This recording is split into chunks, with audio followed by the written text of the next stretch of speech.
My God. बात सारी लोगों की इतनी है क्योंकि बहुत सारे लोगों की तो यही रोजी रोटी घर बार यही है, वो कहाँ।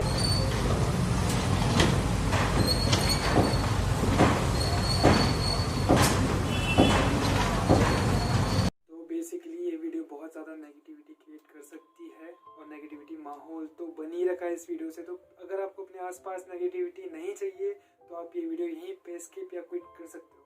बाय द वे हमारे चैनल में बहुत सारी वीडियोस हैं, आप जाके वो वीडियोस भी देख सकते हो।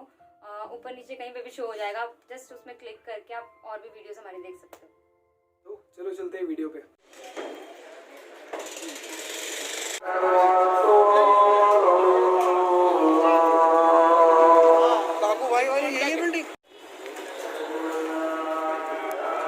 देख रहे हो कितनी पुरानी पुरानी दीवारें हैं।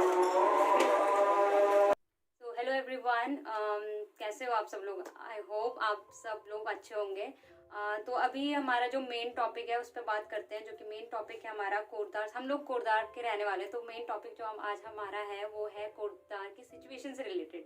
यहाँ पे जो 3 दिन से सिचुएशन चल रही है उससे रिलेटेड हमारा आज का टॉपिक है, जो कि है अतिक्रमण। उसके बारे में सूरज। तो अतिक्रमण का मतलब क्या होता है? अतिक्रमण क्या है? प्रॉक्टिकल के अनुसार क्या है अतिक्रमण? आम भाषा में जब कोई शख्स आपकी जमीन पर ढांचा बनाकर रहने लगे या कब्जा कर ले, उसे अतिक्रमण कहा जाता है। फाइनली आपने सुना अतिक्रमण होता क्या है। तो बेसिकली हम लोग गए थे मार्केट देखने के लिए कि सिचुएशन क्या चल रही है मार्केट में। हम लोगों ने बहुत सारे लोगों से बोलने का मतलब पूछने का ट्राई किया कि आप लोग बताओगे इसके बारे में क्या चल रहा है। तो बहुत सारे लोग क्या थे कि आधी नॉलेज थे लोगों के पास, ऊपर से गवर्नमेंट का मामला है तो कोई कुछ बोलना नहीं चाहता था। तो कहने का मतलब ये है कि आधी अधूरी नॉलेज के कारण लोग कैमरे के सामने नहीं आना चाह रहे थे। बट हमें फाइनली कोई एक मिला जिन्होंने हमें बताया है कि एक्चुअल में क्या चल रहा है, प्रॉपरली बट अपने हिसाब से। तो सिंपल यही चीज़ें हम आपको दिखाते हैं। बाकी लेट मी नो आप क्या सोचते हो, लेट अस नो आप क्या सोचते हो। कमेंट सेक्शन में जाके जरूर बताना कि आप लोगों की इस पॉइंट मतलब इस उनके पॉइंट ऑफ व्यू के लिए और जो ये पूरी सिचुएशन चल रही है उसके लिए आप लोग क्या सोचते हो। कमेंट सेक्शन में जाके जरूर बताना। बस बाकी जितना हो सके एक दूसरे की हेल्प करो, पॉजिटिव वाइब फैलाओ और चलो चलते रहो। वीडियो बना रहे हैं हमें ना इसके बारे में पूछ सके कि चल क्या रहा है, अतिक्रमण मतलब किस बेसिस पे हो रहा है, क्यों हो रहा है, ये सब नॉर्मल क्वेश्चन है ज़्यादा। देखो बेटा, यहाँ की कोटद्वार की जो ज़मीन है ना वो एक्चुअली है नजूल की। नजूल का मतलब होता है कि किराए पे दे रखी है सरकार ने, लोग अपने घर हैं। अब फ्री होल्ड का एक प्रोसेस चला था जिसमें गवर्नमेंट ने रजिस्ट्री करी लोगों की, लेकिन ये जो नजूल लैंड है जो जिसको फुटपाथ कहा जाता था या बरामदे, वो फ्री होल्ड नहीं थी। जिनके पास अपनी फ्री होल्ड वाला रजिस्ट्रीज भी हैं तो उसमें नजूल की भूमि, ये वाली भूमि फ्री होल्ड नहीं है बरामदे। ठीक है, एक तो ये चीज़ है इसकी पॉइंट। अब क्वेश्चन ये है कि ये जो बिल्डिंगें बनी हुई हैं 100 साल पुरानी बिल्डिंगें, उस समय तो नगर पालिका नगर निगम कुछ था ही नहीं। तो उस जमाने में इनके नक्शे पास हुए होंगे, कोई ना कोई इनको कहीं ना कहीं से वो मिली होगी जो सारा बाजार इसी तरीके से बना हुआ है। क्वेश्चन वो उठता है, ठीक है ना, जो बेघर करने से पहले या वो करने थोड़ा सा गवर्नमेंट को एक इन पक्ष की भी सुननी चाहिए थी, या तो कुछ मुआवजा देती या कुछ। और फिर जब इस वाले सारी बिल्डिंग्स पे इतने समय से ऑब्जेक्शन नहीं था और टैक्स ले रही है गवर्नमेंट, तो फिर किस तरीके से डिमोलिश हुआ एकदम से कोर्ट के उस पर। तो ये एक थोड़ा सा वो लगता है कि बहुत जल्दी सारे बाजार को ख़त्म कर दिया गया, और कोई बात नहीं है। ये हटने थे, हमेशा ये था कि पिलर्स जो है रह जाते, उसके ऊपर के प्रोजेक्शन रह जाते। तो बात सारी लोगों की इतनी है क्योंकि बहुत सारे लोगों की तो यही रोजी रोटी घर बार यही है, वो कहाँ जाएंगे। तो गवर्नमेंट को कुछ तो सुनवाई, या कोर्ट को भी अगर किसी ने रिट डाली तो कोर्ट को दूसरे पक्ष को भी बुलाना चाहिए।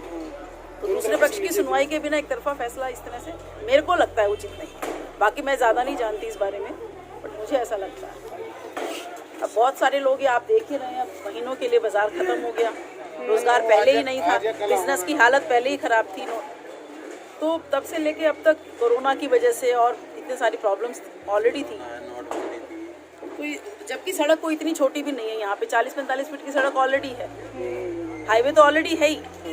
उस हाईवे को अगर व्यवस्थित करते, साइडों पे ये मोटरसाइकिल स्कूटर खड़े करने की जगह ना छोड़ते, इसके लिए कहीं पार्किंग की जगह देती गवर्नमेंट, तो सड़क खुली रहती। तो गवर्नमेंट अपनी जिम्मेदारी तो पूरी करती नहीं है, प्रशासन। ठीक है, अब लेकिन वही है कि जब पुलिस फोर्स लेके और इतने ऑफिसर लेके आदमी चलेगा तो आम आदमी की तो कोई बिसात ही नहीं रही अब। ये है बस हमारा कहना कि थोड़ा सा सुनवाई इन लोगों की भी होनी चाहिए थी, जो लोग बिल्कुल 100 150 साल से इन मकानों में रह रहे हैं। तो किसी ने तो मंजूरी दी होगी ना। तो ये पहले बोला तो होगा ना कि ये सब करने से पहले तो बोला होगा। सबको यही था कि बरामदे खाली होंगे, अच्छा, तो बरामदे खाली कर दिए थे, दुकानदारों ने कर रहे थे। लेकिन ये जो ऊपर के प्रोजेक्शन है, इसकी क्वेश्चन तो ये है सारा, जो ऊपर का टूट रहा हाँ जो ऊपर के टूट रहे हैं, क्योंकि ये बहुत समय से बने हुए हैं, शुरू से ऐसे ही था यहाँ। हाँ यहाँ पहले बहुत पुराने घर बहुत भी पुराने हैं। मकान है जो कि ना भारत आजाद हुआ तो उससे पहले ना नगर पालिका थी ना नगर निगम था, खाम साहब हुआ करते थे, उस जमाने के मंजूर हैं। हाँ 19 कुछ में लेकिन देखा बात था। सारी ये है कि मान लो मैं आज अपना ढूंढना लगूं, मेरे परदादा जी के कागज मुझे क्या पता कहाँ थे, मुझे तो परदादा से दादा से मिला ना घर। तो बस वो सारी बात है। अब एक ही लाठी से सबको हाँक दिया गया, जिनके पास हैं भी सही नक्शे अगर, तो उनकी भी नहीं सुनी जा रही। तो ये है। चलिए, तो thank you so much ma'am welcome. Interview देने के लिए। आपको अपने बारे में आप क्या करते हैं? मैं टीचर हूँ। अच्छा हाँ, प्रोफेशन में टीचर हूँ। जी, थैंक यू। एक नागरिक के रूप में मैं तो अपनी बात रख रही हूँ। जी जी, मुझे ना किसी राजनीति से मतलब है, ना किसी पार्टी से मतलब है। बस इतना है कि इस देश के नागरिक हैं, जनता यहाँ रहती है, तो सरकार को दोनों तरफों से सोचना चाहिए। जी, थैंक यू सो मच।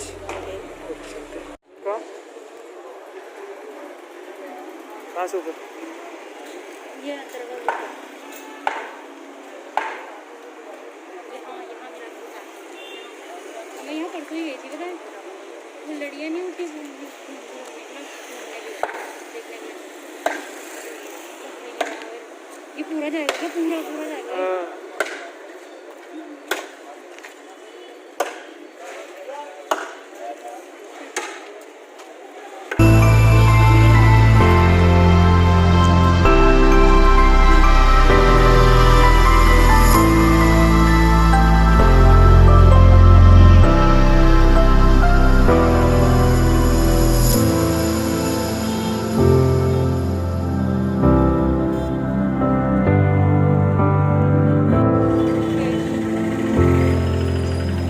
हाँ, तभी भी तोड़ ही रहे हैं।